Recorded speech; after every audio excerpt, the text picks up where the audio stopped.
There's me 1.25 up to the top of the bridge, 1/4 of an inch, and then I've drew the 7-degree bevel through that point there.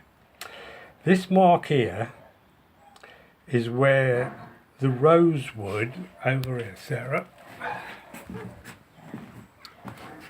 the rosewood comes up to somewhere here. Knowing this is where I start my throat part underneath the scroll wedge or the finial. So in other words, my shaping of the top is got to be in this piece of wood here. The scroll or whatever I want mustn't go much below that line, otherwise it'll be below the surface of here when I knock it in. Okay? Right.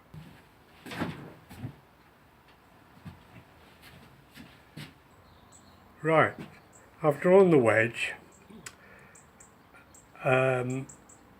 The second line I showed you was in the wrong place. I've measured it and checked. So that line there now is where it is above the body of the plane. So that'll be shaped accordingly, however I want to do it. I've just guessed at this height, it's 7/8. Looks a bit big, but I can always reduce it. And what else?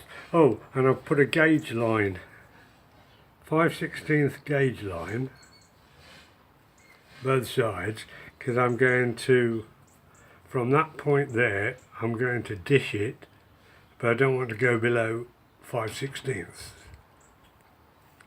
And I'm going to cut that out. Okay?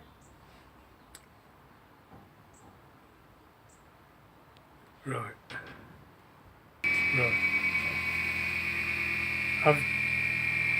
On the bandsaw I've took these edges off. You can do it with a coping saw. This is quicker, of course. And then I'm going to hollow that out. There's my line, and it goes up to that, to the scroll. Again, I'm using this. You can do it with a chisel, you can do it with a coping saw. But I find this tool very useful. So I've still got the line there, and I'm not up to the bottom of the scroll. Done with that tool now. Back to the blunt chisel, blunt gouge.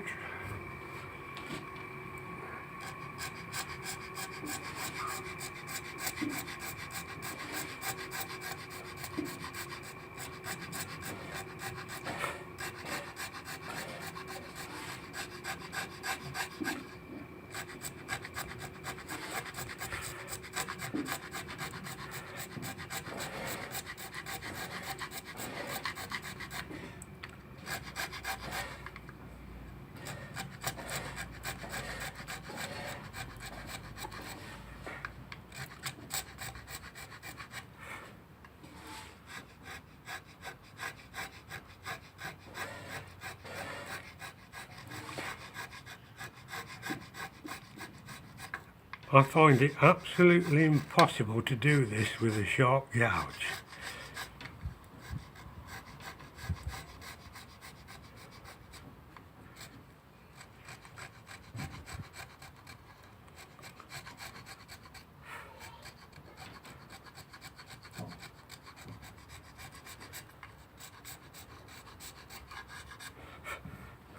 That's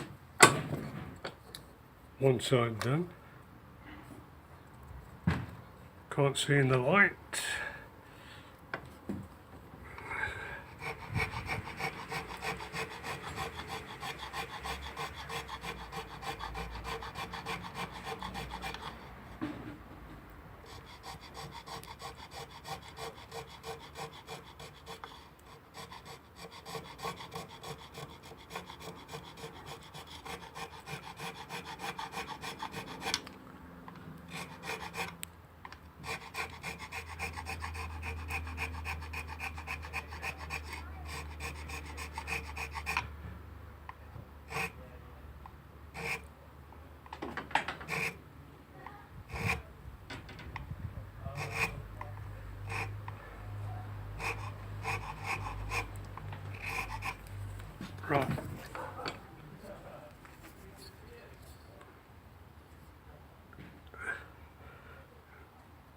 Now what I'll do is I'll wrap some sandpaper around there and finish off, get it smooth.